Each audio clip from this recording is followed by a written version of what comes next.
Hello. So, I've just gotten back. Raining something there. I've just gotten back from my trip across the world. And it was interesting. I have a bunch more other videos that I took that I have to put up, but I'm tired right now, so I'm not going to put them up. I just got in last night. For the most part, it was great. It's fantastic. I had a great time. London, I fell in love with, and honestly, if I can find a job there, I want to move to England. Christopher is going to be so happy to hear that.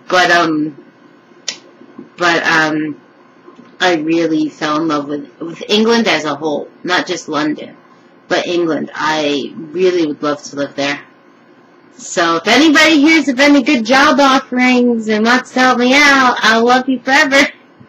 But my future goal is now to move to England. London or Oxford. I loved Oxford too. But I love England. Oh, so wonderful. I love Scotland too.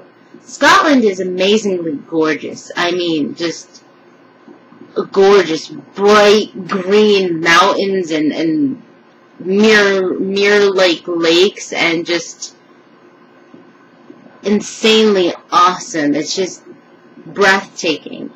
I mean, especially where my hotel was in Scotland was amazing, and the backyard of it, like, I open my window and bam, I see the lake and huge green, lush mountains, and just, it was amazing. Germany was really cool. I had a big problem that happened where I ended up being late for my plane. I had to buy a new ticket, and I lost the whole entire day that I was supposed to be in Germany, so I was only there for a day and a half. But my cousin and my aunt did a lot for me. Oh, they were amazing.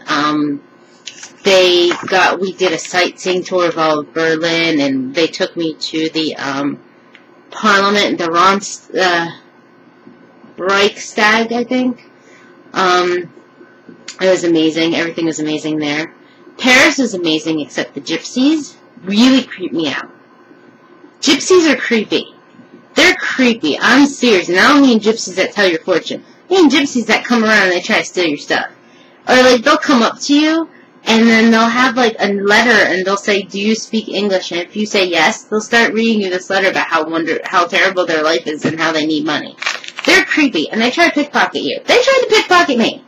They really did, but I was a step ahead of them, and I didn't put stuff in my pocket. So here's a note to keep in mind of, boys and girls. When you go anywhere, specifically to big cities or anywhere abroad, do not put anything in your pockets.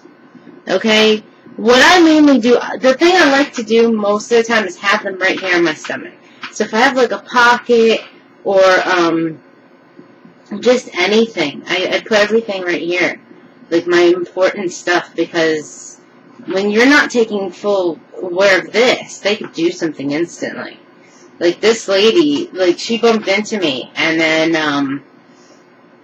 this gypsy in particular, actually. And then I noticed she twisted her hand and put her palm flat on right here by my pocket, and that freaked me out.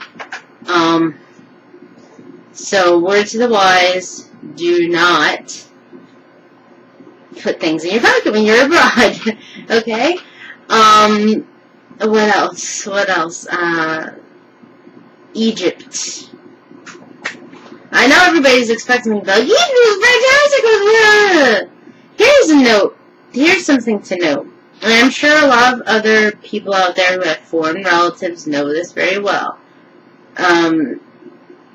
Family is family, no matter where they live. And family could be very annoying. Yeah. Let's just say I found out that my family is the spawn of Satan. That's not an exaggeration. No, no. It was not fun at all. It was terrible. I cried pretty much every single day. I fought nonstop with my father. At one point, the fight got really heavy. I don't want to say how heavy it got, but it got heavy enough to the point that apparently there's a rumor going around in my family that I am mentally psychotic and mentally ill. I go to a psycho doctor, which I'm expecting. I'm expecting it to mean psychiatrist. And apparently I take medication to control my outbursts. That's not true.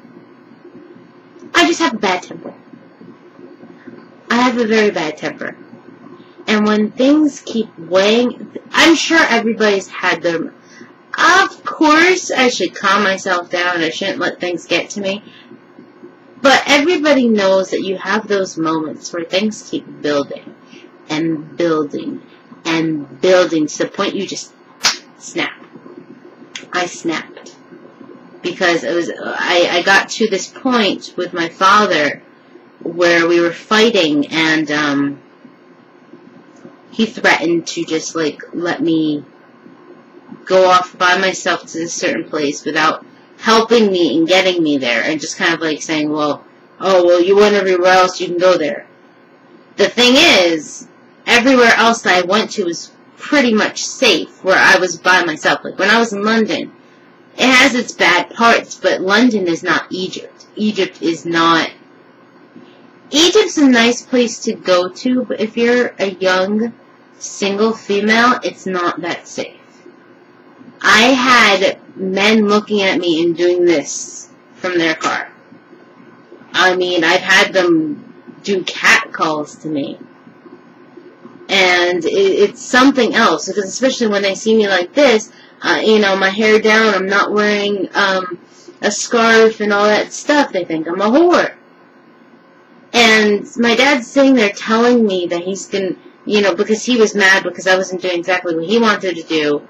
And, he just threw it out at me like that. And I snapped. And, of course, my lovely cousin, who's a fucking bitch, excuse my language, she goes, tells me she's not going to say a word, gives me her promise she's not going to say a word. But guess what, boys and girls? She said a lot of words to a lot of people. Spread a lot of rumors. Spread a lot of false lies. And, yeah, so basically I hate my family. It's sad because I had such a wonderful trip, and for all of that to be overshadowed by 1 week, I mean, I had 3.5 fabulous weeks, and to have everything overshadowed by 1 week, I mean, and here I'm sitting here regretting the fact that I wish I had just taken the plane, instead of all this stuff, I wish I had just taken the plane back to Germany, instead of spend $600 on the ticket to stupid Egypt, I could have gotten a hostel for 7 days, stayed in a hostel, and saw the sights in England that I didn't get the chance to see. I really wish I did that instead. And now I've learned my lesson. I've learned how my family is. I learned how they suck at life. And how much I love Britain, and hopefully next summer I'll go to Britain again, and I'm done with Egypt. If I go, I'll go on one of those touristy things, or I'll go just with my one cousin who I love to death and who's not mental, and that's it. But other than that, a lot of stuff was said. So many things happened that it was miserable. Because, when you're a kid, you remember things in such a simple, innocent way. Right? You don't think about things.